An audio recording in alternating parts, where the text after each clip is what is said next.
आणि अजित पवार एका अशा टप्प्यावरती सर्वांमधनं निघून गेलेत जो टप्पा राजकीयदृष्ट्या दोनही राष्ट्रवादी काँग्रेससाठी विशेष महत्त्वाचा होता। कारण गेल्या काही दिवसांपासून दोन्ही राष्ट्रवादी जी एकसंध राष्ट्रवादी दुभंगलेली होती त्या दोन्ही राष्ट्रवादी एकत्रित येतील अशी चर्चा सुरू झालेली होती। पण या संक्रमणाच्या टप्प्यावरतीच अजित पवार सर्वांना सोडून गेले, त्यामुळे पुढे काय हा सगळ्यात मोठा प्रश्न आहे। पण अजित पवारांचं एक मोठं स्वप्न होतं ते म्हणजे 12 डिसेंबरला जेव्हा शरद पवारांचा वाढदिवस असतो त्याच दिवशी शरद पवारांना दोनही राष्ट्रवादी एकत्र येण्याचं सर्वात मोठं गिफ्ट द्यायचं हे अजित पवारांच्या मनात होतं, याचा खुलासा अंकुश काकडेंनी केलाय। पण दुर्दैवानं अजित पवारांची इच्छा त्यांच्या अनेक प्रयत्नांनंतर सुद्धा पूर्ण होऊ शकली नाही। दरम्यान अंकुश काकडेंच्या दाव्याला शशिकांत शिंदे यांचाही दुजोरा मिळाला। महापालिका निवडणुकांनंतर एकत्र यायचं हे ठरवलेलं होतं, याबद्दल खुद्द अजित पवारांनीच सांगितल्याचा दावा शशिकांत शिंदेंनी केलेला आहे।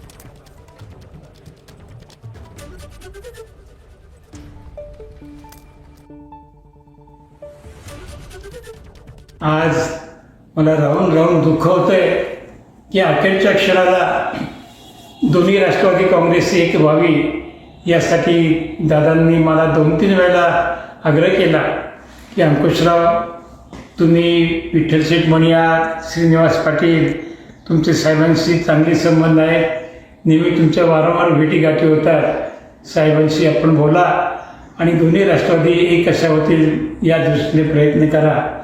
आम्ही आमच्याकडनं जेवढे प्रयत्न करता शक्य होते तेवढे मी आणि विठ्ठल शेठ सातत्याने करत होतो, परंतु त्याला दुर्दैवाने काही यश येऊ शकलं नाही। पण दादांशी चर्चा करत असताना बऱ्यापैकी वाटाघाटी झाल्या आणि त्यावेळी दादा म्हणत होते की काय नेमकी माशी कुठे शिंकली माहिती नाही, खरं म्हणलं तर आपण 12 डिसेंबरलाच एकत्र येणार होतो पण तो येऊ शकलो नाही, ठीक आहे निवडणुकीनंतर आपण निश्चितच एकत्र येऊया, अशा पद्धतीचं त्यांचं बोलणं देखील झालं होतं। त्यामुळे अजित पवारांनंतर आता पुढे कोण याची चर्चा एक प्रकारे त्यांच्या राजकीय वारसाची चर्चा रंगू लागलेली आहे।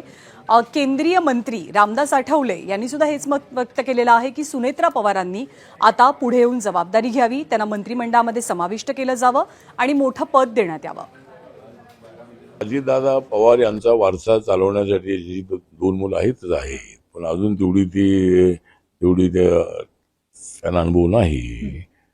पण सुनेत्रा पवार यांना चांगला अनुभव आहे आणि अजितदादांच्या पाठीचे त्या ताकदीनं अनेक वर्षांपासून उभ्या राहिलेले आहे। त्यामुळं अजितदादांचा वारसा पुढे चालवायचा असेल तर सुनेत्रा पवार यांनी डेप्युटी सीएम व्हावं।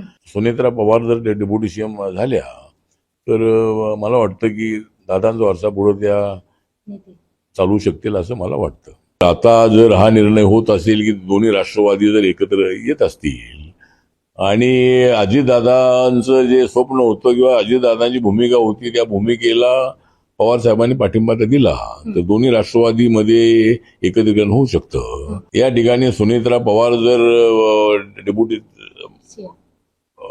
सीएम होत असतील तर मला वाटतं की जर सुप्रिया सुळे जे आहे या सुप्रिया सुळे यांना केंद्रामध्ये मंत्रिपद मिळायला काही अडचण नाही आहे। कारण पण शरद पवारांचा कायम विरोध राहिला आहे भाजप सोबत जाण्यासाठी। पवार साहेबांनी जर इंडिया सोबत जाण्याचा निर्णय घेतला तर 2 राष्ट्रवादी एकत्र येऊ शकतात आणि त्या दोन्ही राष्ट्रवादी एकत्र येणं शक्य आहे।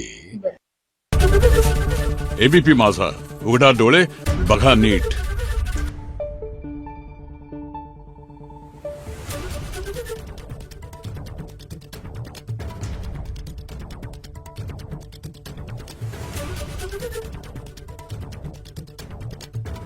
Thank you.